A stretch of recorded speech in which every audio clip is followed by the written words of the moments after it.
Então, eu queria compartilhar com os irmãos, durante a semana, desde que eu recebi essa incumbência, muitos podem imaginar que não foram dias fáceis. Fiquei pensando o que eu poderia compartilhar com os irmãos. A minha esposa pode compartilhar o quão foi longa essa semana até chegar hoje. E o Senhor colocou algo no meu coração e que me fez refletir a respeito de algumas coisas em que nós vivemos como igreja. E aí eu parei para avaliar, e nós, não sei quantos sabem, nós vivemos em um país cuja a maior parte da população se denomina cristã. Segundo o último censo de 2010, 87% da população brasileira se diz cristã. Se a gente trouxer para uma esfera menor, na nossa cidade de Goiânia, no censo de 2010, 32% se denominam evangélicos. E esses números, na verdade, me trazem uma reação que não é muito boa. Porque se nós estamos aqui reunidos como igreja e cremos que nós podemos ser sal e luz do mundo, que essa é uma missão que o Senhor tem para nós, o que esses 90% da população brasileira tem feito?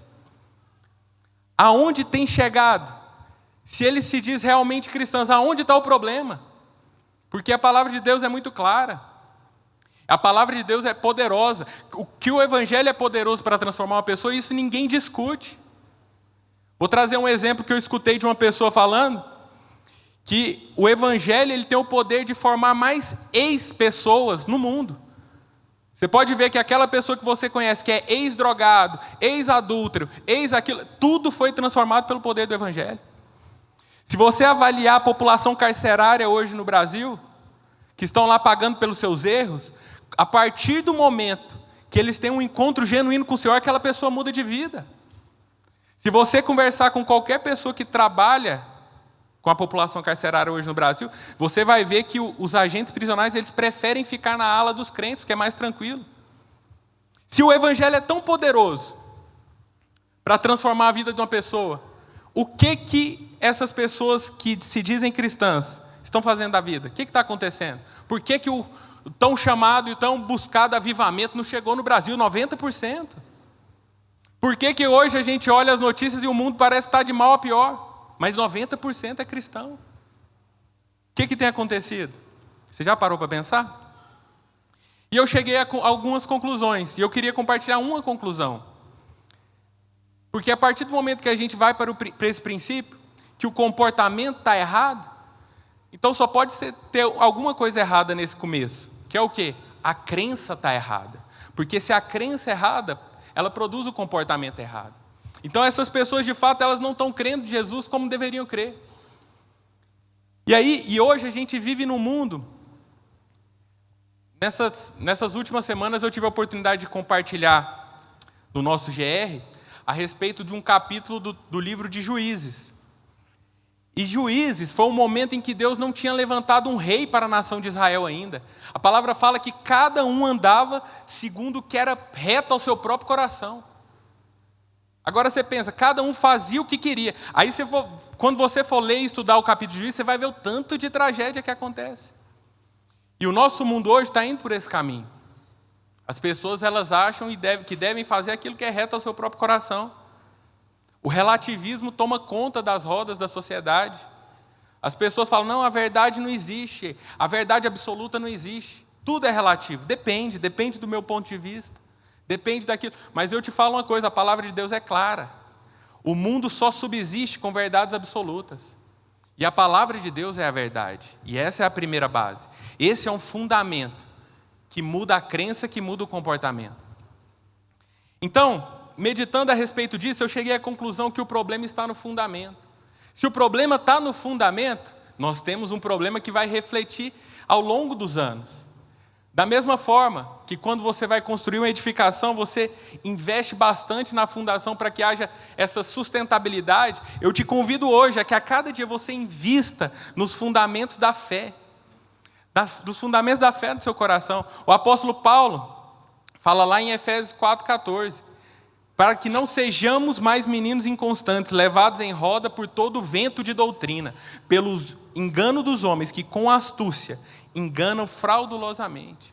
Nós vivemos em um mundo caído, um mundo cheio de sofismas, cheio de relatividade, mas nós estamos aqui para falar da verdade absoluta, que é só o Senhor Jesus que pode trazer. Então nós vivemos na chamada era da informação. Porque a informação está ao nosso acesso, está muito fácil acessar a informação, mas nós vivemos a era também da desinformação. Hoje muitas mentiras, muito sofisma, muitas mentiras com cara de verdade são propagadas de uma maneira e nós estamos aceitando. Hoje, no decorrer da ministração, eu vou compartilhar algumas delas. Mas eu quero que você volte o seu coração para que você se volte totalmente para aquilo que é fundamento da nossa fé. Para que nós possamos realmente, como diz a nossa visão, influenciar a sociedade por meio do poder do Espírito. Amém? Queria que você abrisse, hoje nós estamos sem projeção, que você abrisse a sua Bíblia, ou ligasse a sua Bíblia, lá em João, no Evangelho de João, no capítulo 1, do verso 1 ao 14. Queria que você deixasse aberto aí. Primeiro eu queria fazer uma introdução. Queria a paciência dos irmãos, que nós vamos expor esse trecho, versículo por versículo, porque você vai ver a profundidade que tem de fundamento de fé em cada um desses versículos. Mas antes eu queria te mostrar um contexto em que esse evangelho foi escrito. Não sei se os irmãos sabem, mas o Evangelho de João é a obra literária mais importante da história. Nunca nenhuma obra foi tão traduzida e distribuída quanto o Evangelho de João. Foram feitos até os dias de hoje aproximadamente 4 bilhões de exemplares. Por que será? João ele escreveu o Evangelho no final do primeiro século, quando os evangelhos de Mateus, Marcos e Lucas já circulavam há mais de 20 anos. Quando João escreveu esse Evangelho, todos os apóstolos já tinham sido mortos como mártires. Só que João ele escreveu por um propósito. E esse propósito, que eu vim tratar com vocês hoje, se assemelha muito com o contexto que a gente vive hoje. João ele escreveu porque no meio do povo de Deus estava crescendo uma doutrina que era totalmente contrária àquilo que o Senhor tinha para nós. Era uma doutrina mais conhecida como gnosticismo, não sei quantos ouviram falar. Muitas vezes a gente vê em algumas pesquisas a respeito de religião, tem algumas pessoas que se denominam agnósticos. O que é essas pessoas agnósticas? Não é o gnosticismo é o oposto. O agnóstico, o A, ele dá uma negação do gnos. Gnos é o quê? O conhecimento. O agnóstico, ele fala assim, eu sei que o mundo foi criado por alguém, eu sei que Deus existe, mas eu não sei como é que foi. Agora, o gnosticismo, ele era a junção da religião da filosofia grega com a religião judaica. O gnosticismo era a junção do conhecimento com a doutrina. E o gnosticismo, ele exaltava o saber por si próprio. Só que nessa época o gnosticismo era muito grave, porque ele estava infiltrando no meio cristão. E ele batalhava contra verdades fundamentais, que é o que eu quero falar hoje, contra os fundamentos da nossa fé. E essas verdades fundamentais, elas vão fazer a diferença no decorrer da nossa existência, no decorrer da nossa vida cristã. O gnosticismo era essa heresia que estava crescendo no meio deles. Eles juntavam o dualismo grego, que falava que o quê? Que a matéria era má e o espírito era bom. E eles negavam 3 aspectos fundamentais da nossa fé, que era o quê? A criação, a encarnação e a ressurreição. Hoje nós vivemos num mundo, se você parar para avaliar, que tem milhares e milhares de pessoas negando esses 3 aspectos. E muitas vezes a gente deixa passar. Mas na verdade, a partir do momento que a gente duvida de algum desses aspectos, nós temos um sério problema. Então eles negavam claramente que Jesus ele não poderia ser Deus. Porque um Deus, o gnosticismo falava que a matéria era má e o espírito era bom. Como a matéria era má, como que o espírito que é bom habitaria na matéria que era má? Não tinha como. Então eles negavam cabalmente que Jesus não era Deus. Com isso, João, vendo isso, foi inspirado por Deus a escrever o evangelho nesse sentido. Nós sabemos que os 4 evangelhos tratam Jesus de uma forma específica. Mateus apresenta Jesus como rei, por isso que ele começa com a genealogia vindo do filho de Davi, filho de Abraão. Marcos apresenta Jesus como servo, por isso que não tem genealogia, escravo não tem origem. Lucas apresenta Jesus como homem. Em Lucas 3 nós vemos a genealogia que parte de Jesus e vai até Adão. E João, ele escreve como objetivo principal de mostrar que Jesus é Deus, que verdadeiramente ele é Deus e homem. Por essas e outras que o apóstolo João, ele nos apresenta Jesus da seguinte forma. No princípio era Deus. No princípio era o Verbo. O Verbo estava com Deus. O Verbo era Deus. Ele estava no princípio com Deus. Todas as coisas foram feitas por intermédio dele. E sem ele, nada do que foi feito se fez. A vida estava nele. E a vida era a luz dos homens. A luz, ela resplandece nas trevas. E as trevas não prevaleceram contra ela. Houve um homem enviado por Deus, cujo nome era João. Este veio como testemunha, para que testificasse a respeito da luz, a fim de todos virem a crer, por intermédio dele. Ele não era luz, mas veio para que testificasse da luz, a saber, a verdadeira luz, que vinda ao mundo, ilumina todo o homem. O Verbo estava no mundo, o mundo foi feito por intermédio dele, mas o mundo não o conheceu. Ele veio para os seus, e os seus não o receberam. Mas a todos quantos receberam, deu-lhes o poder de serem feitos filhos de Deus, a saber, os que creem no seu nome, os quais não nasceram do sangue, nem da vontade da carne, nem da vontade do homem, mas da vontade de Deus. E o Verbo se fez carne e habitou entre nós, cheio de graça e de verdade. E vimos a sua glória, glória como do unigênito do Pai. Amém? Que trecho poderoso, que mensagem poderosa, que 14 versículos poderosos. E eu queria adentrar cada um deles, para que vocês fortalecessem a sua fé, nesses fundamentos tão básicos, que muitas vezes você pode falar, não, estou cansado de escutar isso. Mas eu te garanto, que a partir do momento que você se enraiza no fundamento de fé verdadeiro, o resultado é totalmente diferente. Vamos partir para o verso 1 e 2. Lá fala o seguinte: no princípio era o Verbo estava com Deus, e o Verbo era Deus. Ele estava no princípio com Deus. Note que o autor ele usa um tempo verbal chamado pretérito imperfeito, falando era. Ele não fala que o Verbo foi Deus, ele era. Ele existia desde sempre. Não teve começo, não teve fim. Ele não estava lá, depois veio. Ele era. Ou seja, ele já existia. Se ele era, ele já existia inclusive antes do tempo. Se ele é atemporal, então logo nós podemos concluir que ele é eterno.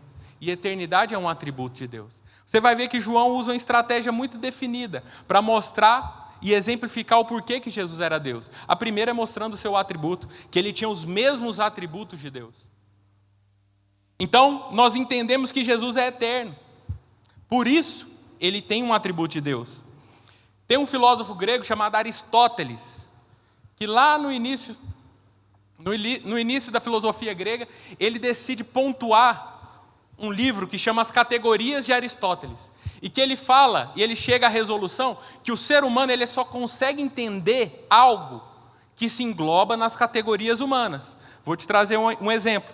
O ser humano ele só consegue entender o que está dentro do espaço, do tempo e da matéria. Fora disso, o ser humano não consegue entender. Ele é limitado por essas três coisas: espaço, tempo e matéria.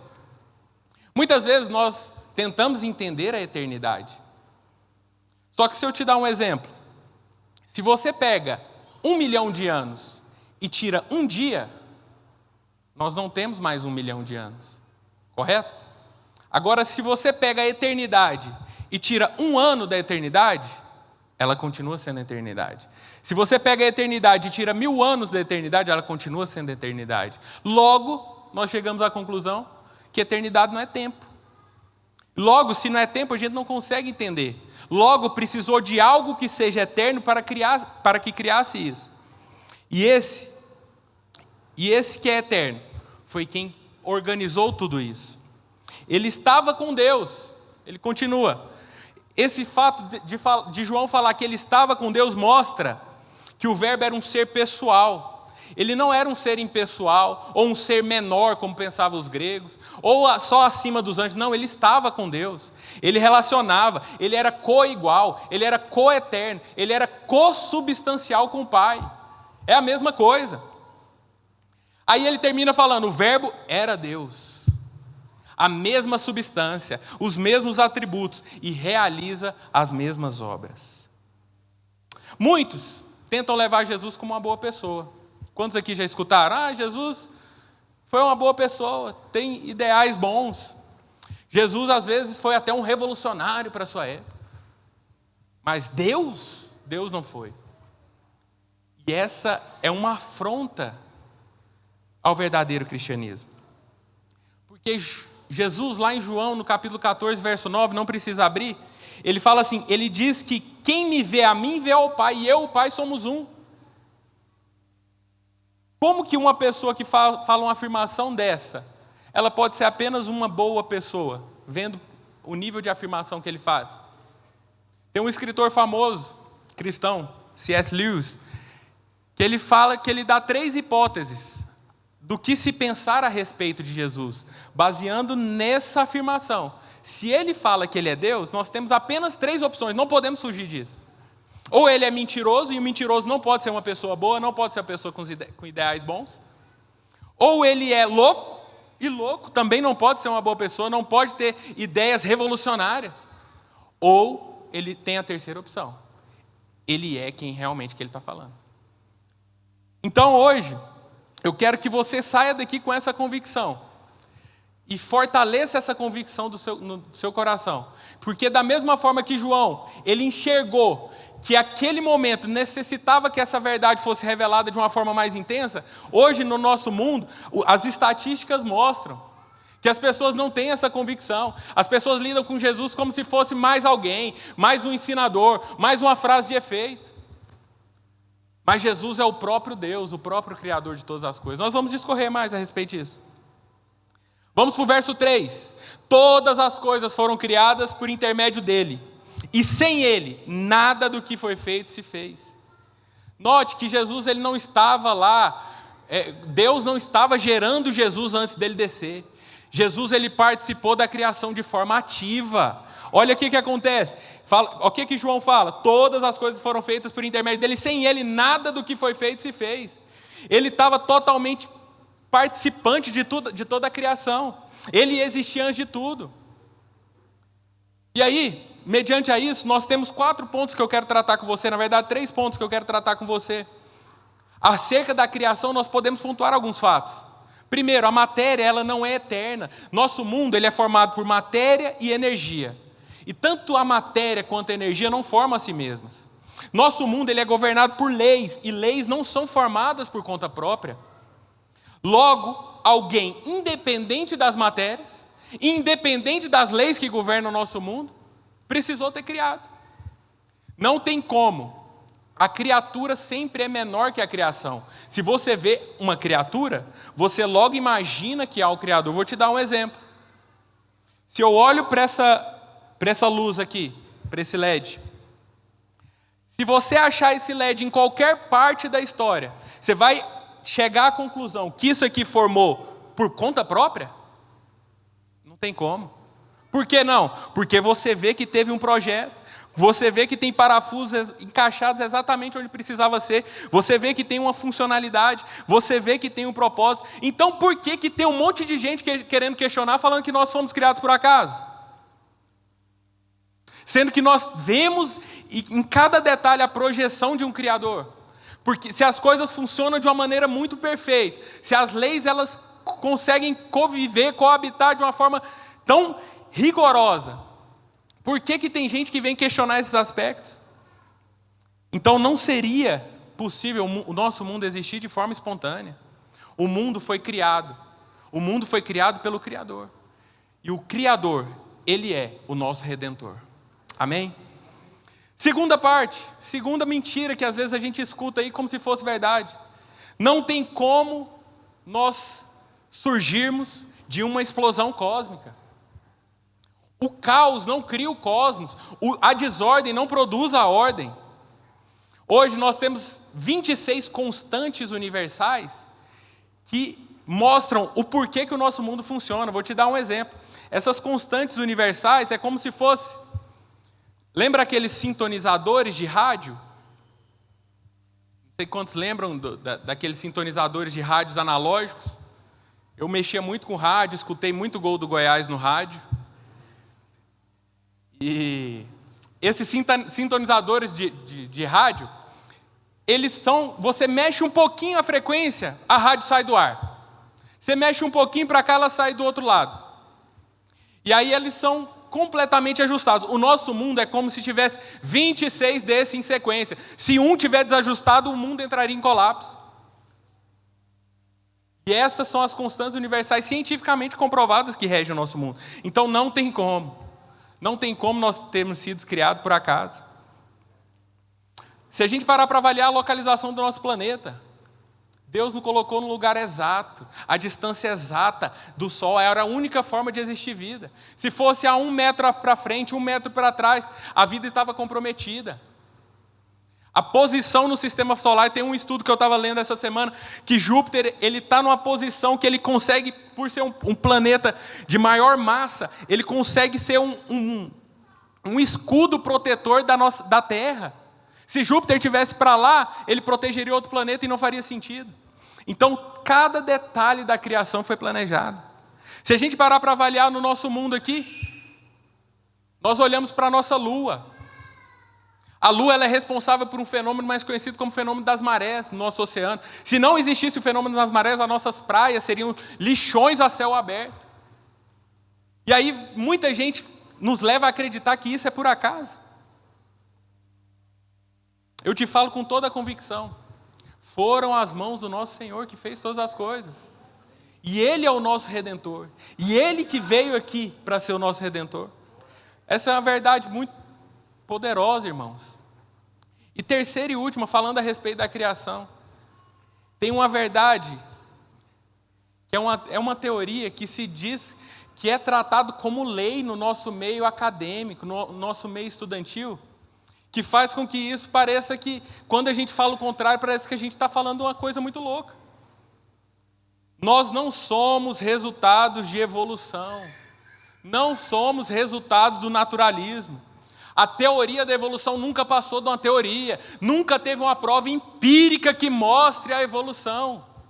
Nunca teve. Se você quiser uma oportunidade, a gente pode conversar sobre isso. Eu gosto muito de estudar sobre isso, mas não é o intuito dessa palavra. Mas acredite em mim, não tem nenhuma prova empírica. Vou te dar um exemplo. A primeira coisa que poderia, para se cogitar a evolução ou o naturalismo, que a vida surgiu espontânea, é uma coisa que se chama abiogênese, que significa o quê? Que algo sem vida poderia formar vida. Isso nunca foi provado, não tem como. É cientificamente provado que só vida gera vida. Inclusive, quem lançou essa lei foi Louis Pasteur em 1864, que ele lança a lei da biogênese, que somente a vida forma a vida. E aí muitos ouviram falar aqui de Charles Darwin. E Charles Darwin é engraçado, ele lança a teoria da evolução das espécies. Que as espécies evoluíram de um ancestral comum. Mas sabe uma coisa que ele foi esperto e não mexeu? Ele não falou da origem da vida. Se você fala que as espécies evoluem de um ancestral comum, você tem que falar da onde a vida surgiu, se é uma evolução constante.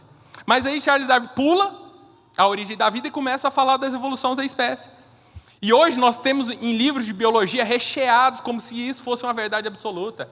E aí colocam as provas falando de uma mariposa que mudou de cor, a asa. Tá, a mariposa mudou de cor, a asa dela, mas ela virou o quê? Continua sendo mariposa. Eu falei, entendi. O passarinho que Darwin olhava, os tentilhões de Darwin, ele mudou o bico. Tá, mas ele virou o quê? Não, continua passarinho, só mudou o bico. E aí tem um exemplo engraçado que eu estava lendo a respeito, que essa ideia de ancestral comum, eles chegaram à conclusão que todos os animais eles vieram do mar, então tinha um peixe, porque eles acharam um fóssil, que era um ancestral comum de todas as espécies. O peixe chamava selacanto. E aí fizeram bastante teorias a respeito disso, porque o selacanto tem umas barbatanas meio estranhas assim. Falaram, não, essas barbatanas viraram pernas, mas eles não contavam com uma coisa. Aproximadamente 50 anos atrás, acharam selacanto no mar. Acharam milhares, você botar na sua internet, no Google aí, você vai ver milhares de fotos de selacanto ainda. Que aí hoje eles chamam ele de fóssil vivo. Então, essa teoria nunca teve uma base empírica que mostre o resultado. E hoje a gente vive num mundo que trata isso como se fosse uma verdade. Simplesmente porque querem combater aquilo que nós cremos. E era o que João vivia naquela época. Então nós precisamos hoje compreender que o mundo, e ter essa convicção clara. Para com essa bobeira de querer misturar as coisas. Eu já escutei algumas bobagens de pessoas falando, não, eu acredito no evolucionismo, mas Deus deu start. O Senhor não faz coisa pela metade, o Senhor faz as coisas com o propósito da forma que deveria ser. Então para com essa bobagem. Hoje a gente precisa entender e compreender o quão glorioso é o nosso Redentor. Lá em Isaías 40, ele fala que na concha da mão mediu as águas, que mediu o universo a palmos, que pesa os montes em balança de precisão. As nações são como pó, ou menos do que nada, que conta todas as estrelas e as chama pelo nome. Esse é o nosso Deus, esse é o nosso Redentor, esse que veio aqui habitar entre nós e morreu no nosso lugar. No verso 4, João fala o seguinte, a vida estava nele, e a vida era a luz dos homens. Tudo que existe recebeu vida dele. Da mesma forma que a teoria da biogênese fala que vida gera vida, isso aí está mais que comprovado. Nós existimos hoje porque ele nos deu a vida. Dele saiu a nossa vida, a vida gera vida. Tudo que existe vida recebeu vida dele. Foi criado pelo nosso glorioso Redentor. Ele é o autor da vida. O simples fato de você estar aqui hoje, essa noite, me escutando, foi que o Senhor, Ele te deu a vida. E Ele te deu a vida com um propósito. E o fato de você estar aqui mostra e me traz convicção de que Ele existe. E eu te falo ainda mais.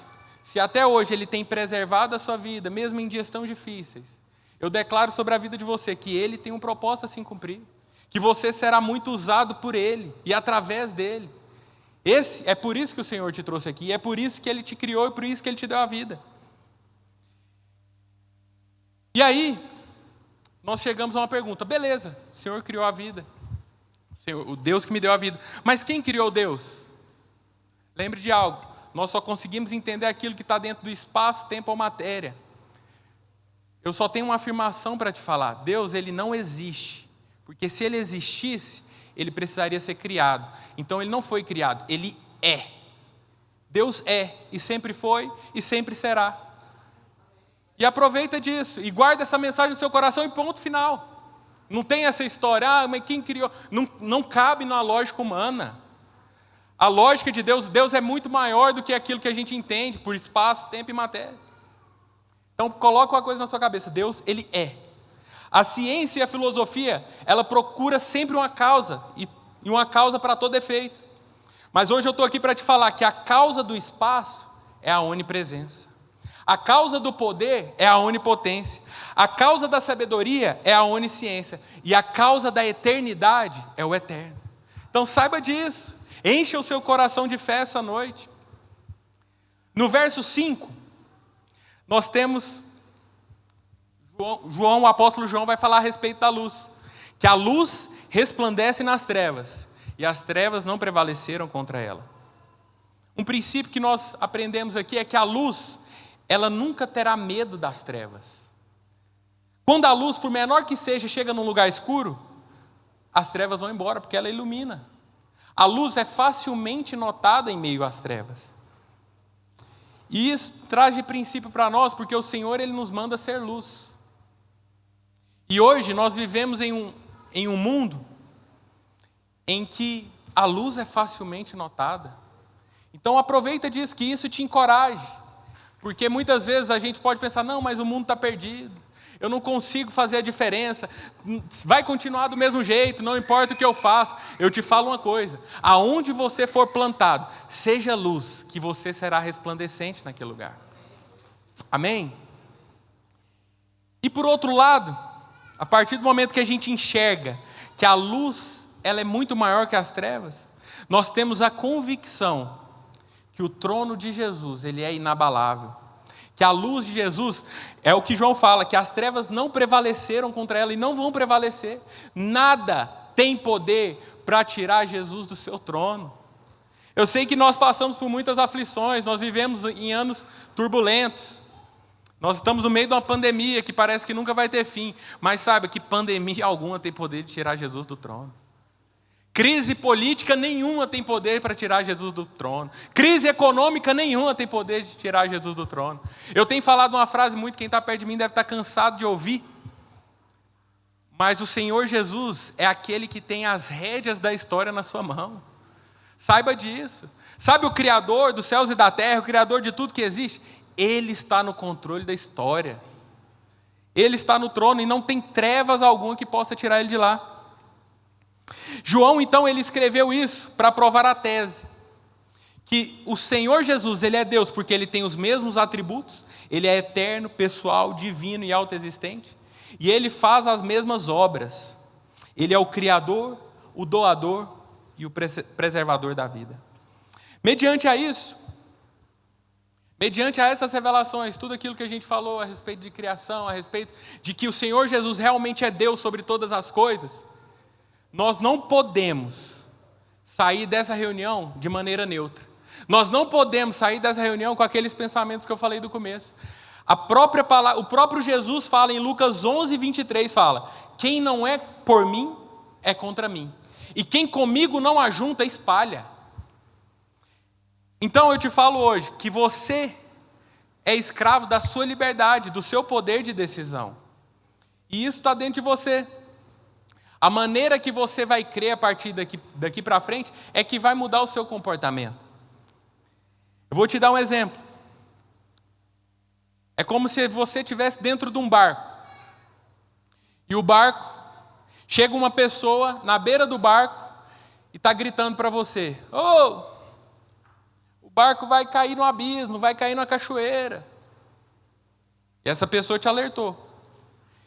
E diante desse alerta, você tem 3 opções. Você tem a opção de remar e de parar em algum lugar e ancorar esse barco. Você tem a segunda opção, de pular do barco e sair nadando com todas as suas próprias forças, com as suas maiores forças. Ou você tem a terceira opção, de deitar no barco e descansar e falar: não, ele está mentindo, não acredito naquilo. Então hoje você sai daqui com essas 3 opções. Mas uma coisa é certa, você tem que decidir algo. Não tem como não decidir. Vou te falar uma frase complicada, que a indecisão é a decisão de não decidir nesse caso. Pegaram? A indecisão é a decisão de não decidir. Então, a partir do momento que se você não se posiciona a respeito dessas verdades profundas, esses fundamentos da fé, você já decidiu. Você já decidiu ficar no barco e deixar a coisa acontecer. Se for para ir para o abismo, eu vou. E com respeito a Jesus, nós vimos que quem não é por ele é contra ele. E o Evangelho de João é tão rico e poderoso que no decorrer dessas verdades, ele nos mostra 3 decisões que acontecem no que diz respeito a Jesus. A primeira decisão é a decisão de João Batista, que vai dos versos 6 ao 9. Presta atenção, que fala assim: houve um homem enviado por Deus, cujo nome era João. Este veio como testemunha, para que testificasse a respeito da luz, a fim de todos virem a crer por intermédio dele. Ele não era luz, mas veio para que testificasse da luz, a saber, a verdadeira luz que, vinda ao mundo, ilumina a todos os homens. Qual foi essa decisão de João Batista? Vou te contextualizar. O Senhor levantou João Batista no momento em que o povo vinha de um período que a gente chama de período interbíblico. Havia 400 anos que o Senhor não levantava um profeta na nação de Israel. E Deus levanta João Batista. Então o que aconteceu? O povo ficou louco atrás dele. João Batista, ele pregava o batismo de arrependimento, a remissão de pecados. E com tudo isso, com o povo apaixonado por ele indo atrás, vendo que ele era um enviado por Deus, logo surgiu uma proposta sedutora na sua mente. Porque pensa comigo, a nação de Israel vinha de um tempo em que o Senhor levantava profetas de tempo em tempo. Levantava reis, removia reis, levantava profetas. E aí fica 400 anos sem levantar ninguém. Só que lembre comigo, todos os profetas anunciavam a vinda do Criador, a vinda do Messias. Todos os profetas anunciavam. Aí de repente, fica 400 anos sem. Aí aparece um. O que o povo foi levado a pensar, levado a crer? É ele. É o Messias que havia de vir. Então essa proposta veio ao ouvido de João. Será que você não é o Messias? Será que você não é o próprio Cristo, que muita gente anunciava, nós ficamos 400 anos sem ninguém vir falar nada? Eu acredito que você seja. E não sei se vocês enxergam esse contexto e o quão perigosa é essa proposta, se colocando no lugar de João Batista. Essa foi uma proposta muito sedutora para ele, porque a partir do momento que se ele se denomina Cristo, as multidões iam levantar ele.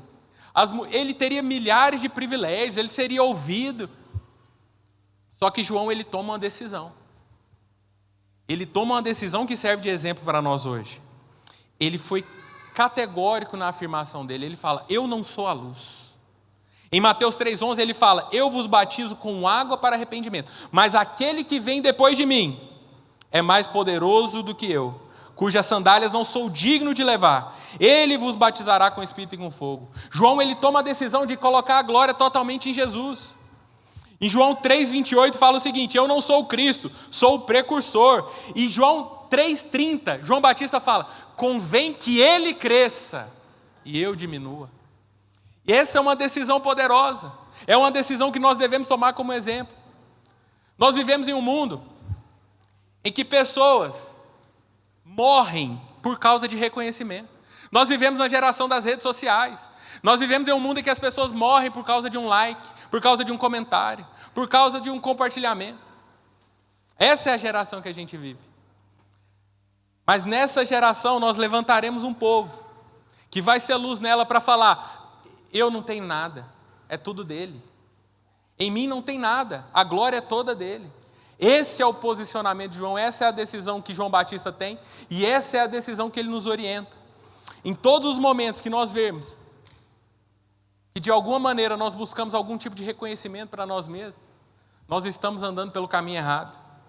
Porque tudo que há de bom em nós, de alguma maneira, se alguma virtude há, é através do Espírito do Senhor em nossas vidas. João Batista, ele deu toda a glória para Jesus.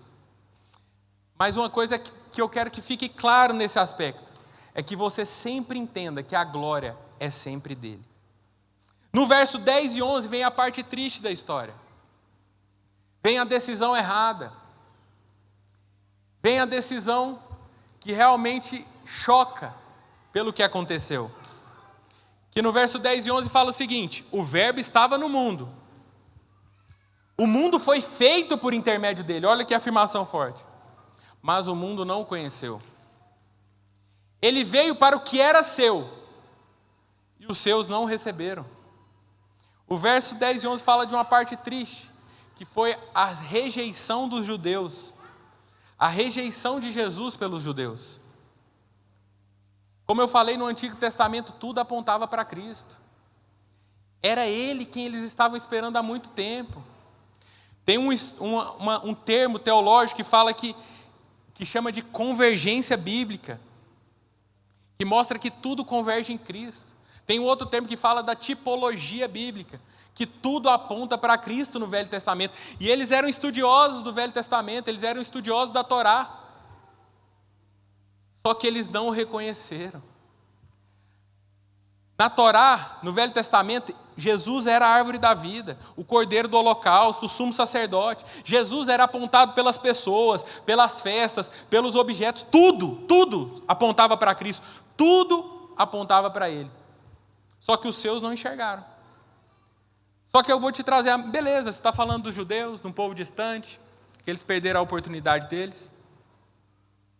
Mas hoje eu te falo, nós vivemos em um contexto que é muito nítido comprovar a existência de Deus, que é muito tranquilo a gente comprovar a existência de Jesus, a vinda de Jesus, a história mostra. Nós temos livros históricos, não estou falando de Bíblia, estou falando de livro histórico, que mostra que Cristo veio. Então é claro, é nítido que Jesus veio. Só que tem pessoas que não o conheceram ainda. Por mais que esteja claro, da mesma forma que era claro, entenda comigo, da mesma forma que era claro para os judeus do Antigo Testamento, hoje a mensagem é muito clara para todos. E tem muitas pessoas que estão tapando seus ouvidos para a mensagem da graça. Estão tapando seus ouvidos para as verdades do Evangelho. Estão tapando os ouvidos para a mensagem do Criador que veio em carne e habitou entre nós. Então isso serve de alerta para nós. Porque da mesma forma que os judeus rejeitaram a Jesus, diante de tantas evidências, hoje nós temos milhares de evidências. E nós temos pessoas que realmente ainda não conseguem enxergar o sentido e o poder do Espírito através de Jesus. Só que em contraste com isso vem a notícia boa. Vem o verso 12 e 13, que fala o seguinte: mas a todos quantos receberam, deu-lhes o poder de serem feitos filhos de Deus, a saber os que creem em seu nome, os quais não nasceram do sangue, nem da vontade da carne, nem da vontade do homem, mas de Deus. Isso é poderoso. Sempre que você for ler a palavra de Deus, fique atento ao mas, às conjunções adversativas, mas, porém, entretanto, todavia, porque ela sempre vai contrastar com o que foi dito antes. Lembra que ele estava falando da rejeição dos judeus. Aí ele coloca o mas a todos quanto receberam. Isso é poderoso. Da mesma forma que tem pessoas que podem não estar enxergando nada, o verso 12 e 13 vem para trazer a mensagem, vem para trazer as boas novas, vem para trazer que ele está disposto e disponível a todos quantos receberam, que deu-lhes o poder de serem feitos filhos de Deus. Quem são esses todos? Porque fica claro que nem todos nascem filhos de Deus. E esse versículo mostra. Porque ele fala, deu-lhes o poder de serem feitos filhos de Deus. Pai Álvaro, eu pensava que todo mundo nascia filho de Deus. Pois é, não nasce. Nem todos nascem filhos de Deus. E aí, o Evangelho de João, nesse primeiro capítulo, é tão rico, que ele mesmo explica, que ele fala, quem são esses todos? Ele fala, primeiro, não nasceram do sangue. O que é não nascer do sangue? Não foi hereditário. Você não se torna filho de Deus porque você nasceu de um filho de Deus. Entende? Beleza, eu sou filho de Deus. Quando eu tiver o meu filho, não quer dizer que porque eu sou filho de Deus, ele é filho de Deus. Essa genealogia não passa. Essa hereditariedade não passa. Segundo, não nasceram da vontade da carne. Não tem vontade nenhuma ou decisão nenhuma sua que faça você se tornar filho de Deus. Não tem pessoa no mundo que fala, hoje, a partir de hoje, eu me declaro filho de Deus. Não existe. Não nasceram nem da vontade do homem. Não existe nenhum ser humano, por mais ilustre que seja, apóstolo, pastor, bispo, Deus em treinamento, que possa decretar sobre uma pessoa que fale assim, você agora é filho de Deus. Não é pela vontade do homem também. É simplesmente, ele fala, por uma pessoa. Somente Deus pode fazer isso por meio de Jesus. Amém? Vocês entendem essa verdade preciosa do Evangelho? E eu quero que você entenda essas verdades preciosas do Evangelho com base na luz de que o Senhor Jesus, que morreu no nosso lugar, é o mesmo que estava desde sempre. E isso é poderoso. Queria chamar os músicos podem subir já estou partindo para o fim. E aí, nós temos o verso 14. O verso 14, ele é poderoso. O verso 14, ele traz algo ao nosso coração que nada poderá substituir. O verso 14 fala o seguinte, o verbo se fez carne e habitou entre nós, cheio de graça e de verdade, vimos sua glória. Glória como do unigênito do Pai. Quem que é esse verbo? Quem que é o verbo? Ele é o transcendente, o eterno, o glorioso, o criador, o onipotente, o Deus todo-poderoso. E o que ele fez? Ele se esvaziou. Ele decidiu vir em carne. Ele habitou entre nós. Você entende essa realidade, essa verdade poderosa do Evangelho? Sabe esse chão que você está pisando aí? Ele pisou também. O Deus, Criador de todas as coisas, o que é maior do que o universo, que é o maior que a matéria, que vai além do tempo, que é eterno. Ele pisou o mesmo chão que você. Você entende a grandeza disso? A grandeza dessa atitude? E aí, João fala que ele veio cheio de graça e de verdade. Por que ele veio cheio de graça e de verdade? Eu te falo com toda certeza, se ele tivesse vindo cheio de justiça e de juízo, nós seríamos automaticamente fulminados. Porque nós não temos nada de bom sequer. A palavra de Deus fala que a nossa justiça, para Deus, ela é como trapo de imundícia. Então nós enxergamos que o Senhor ele não tinha motivação externa e motivação nossa nenhuma. Ele simplesmente saiu do seu trono, que é infinitamente maior do que tudo que nós conhecemos, para vir se transformar em carne e habitar entre nós, cheio de graça e de verdade. Isso é poderoso. E o que faz isso se tornar poderoso, eu quero te mostrar com um exemplo, para que isso fique nítido, para que fique totalmente entendido. O sacrifício de Jesus, o que Jesus fez, não transformou a história, não marcou a história, não mudou o tempo. Hoje a gente fala que a gente está 2021 depois de Cristo, não foi por acaso. Muitas vezes a gente pode pensar, fala, não, isso aconteceu porque ele era um camarada com ideias boas e ele morreu de uma tortura muito ruim. Uma tortura muito feia, foi muito torturado. E aí se tornou um mártir e pessoas começaram a idolatrá-lo. Mas não foi isso, não foi por esse caminho. Sabe por que não foi? Sabe por que não foi pela gravidade da tortura? Porque milhares e milhares de pessoas após Jesus morreram como mártires, de formas que você não pode nem imaginar. Sabe a ruindade que está dentro do ser humano? Ele é capaz de fazer atrocidades com o outro. Eu vou te dar um exemplo. Teve uma mulher que se chama Blandina de Lyon, depois você pode pesquisar. Ela, por amor a Cristo, ela foi torturada em uma grelha. E depois ela foi atirada por um touro. E depois ela foi espancada até a morte por amor a Jesus, por amor a Deus. E aí você vem me falar, não, mas será que foi pelo sacrifício de Jesus? Não é por isso. Saiba de algo, a posição que a pessoa ocupa, ela tem tudo a ver com isso. A posição de autoridade que ela ocupa. Uma coisa eu quero deixar claro para você e eu quero que você guarde essa frase. Quero que você entenda que naquela cruz, lá no Calvário, não era qualquer pessoa que estava lá. Não era o Manuel da Silva Soares que estava lá. Era o Emanuel, o Deus conosco, o Deus eterno, o Pai da eternidade, o Príncipe da paz, o Deus todo-poderoso, o Deus criador de todas as coisas. E é por isso, e por esse ato de uma pessoa tão onipotente, onipresente, onisciente, que a história foi mudada. E é por isso que nós temos a oportunidade de estarmos aqui. Essa é a grandeza de Jesus, que muitas vezes passa despercebida. E aí João, o evangelho de João é muito rico. E João ele continua nos capítulos subsequentes, usando a mesma metodologia para provar a sua tese, para mostrar que Jesus é Deus. O que ele continua fazendo? Ele fala, Jesus ele tem os mesmos atributos e realiza as mesmas obras. Tanto que João foi tão inspirado por Deus, que quando ele vai falar dos milagres de Jesus, ele separa apenas 7. 7 é o número completo, é o número de Deus. Ele separa apenas 7. No capítulo 20 ele fala o seguinte: foram tantos os feitos de Jesus, que não teria livro que comportasse a quantidade de feitos. Mas ele separa apenas 7. No capítulo 2 ele mostra Jesus transformando água em vinho no casamento.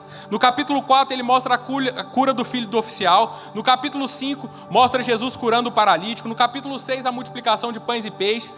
No 6 ainda mostra Jesus andando sobre o mar. No 9 mostra a cura do cego de nascença. E no capítulo 11 mostra Jesus ressuscitando Lázaro. Então João ele é muito específico para mostrar que Cristo, de maneira completa, ele é Deus, porque ele faz as mesmas obras que Deus faz. E aí, em João 8:58 ele fala o seguinte: antes de Abraão eu sou.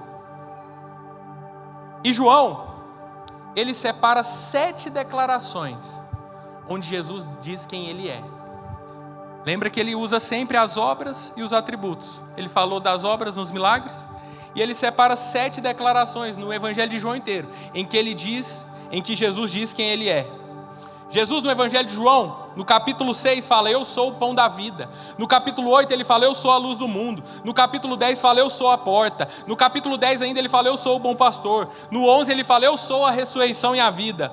No 14 ele fala, eu sou o caminho, a verdade e a vida. E no 15 ele fala, eu sou a videira verdadeira e meu pai é o agricultor. Só que aí, para encerrar, eu queria que a gente meditasse em uma declaração de Jesus. Não sei quantos perceberam. Ele fala o seguinte: eu sou a luz do mundo. João 8,12. Só que não sei quantos lembram. Em Mateus 5,14 tem uma passagem parecida. Só que ele muda o contexto. Ele fala o seguinte: vós, vocês, nós, vós sois a luz do mundo. E aí?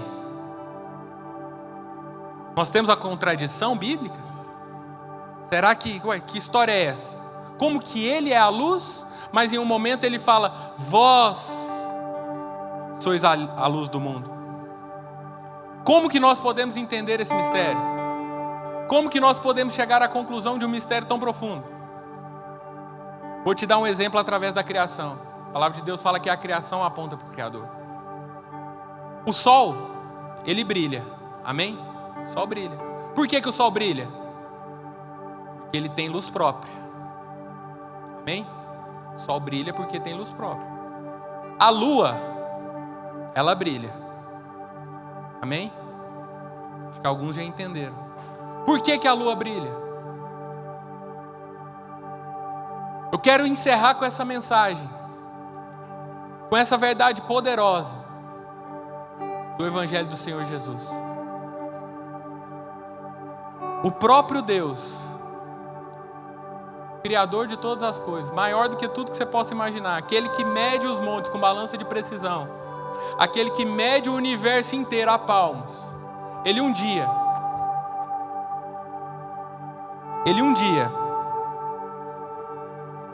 desceu aqui, se fez carne e habitou entre nós, por um propósito, para que nós fôssemos reconciliados com Ele.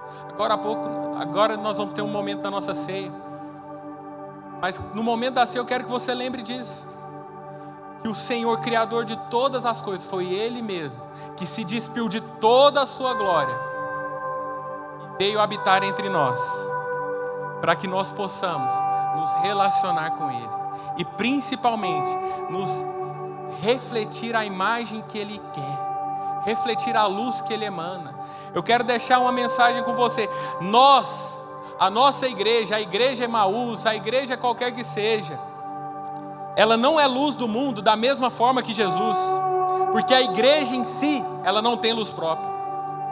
A igreja só é luz do mundo quando nós, eu, você, refletimos o sol da justiça. Essa é a verdade do Evangelho. É para isso que o Senhor nos chama.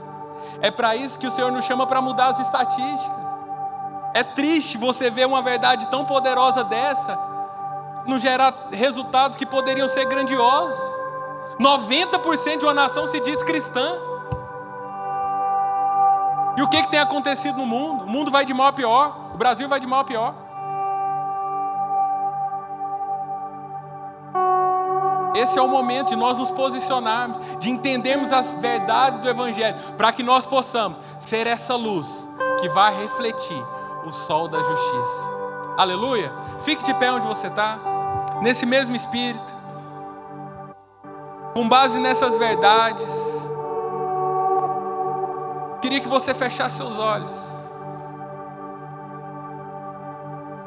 O Senhor não te trouxe aqui por acaso. O Senhor, Ele tem um propósito na sua vida. Ele é o autor e consumador da nossa fé. Ele nos deu a vida, Ele preserva a nossa vida com um propósito. Então feche seus olhos, oremos a Ele para que Ele possa cada dia fazer com que essa revelação cresça nos nossos corações, para que nós possamos de fato enxergar que o Criador dos céus e da terra morreu em nosso lugar para que nós possamos ter a vida eterna.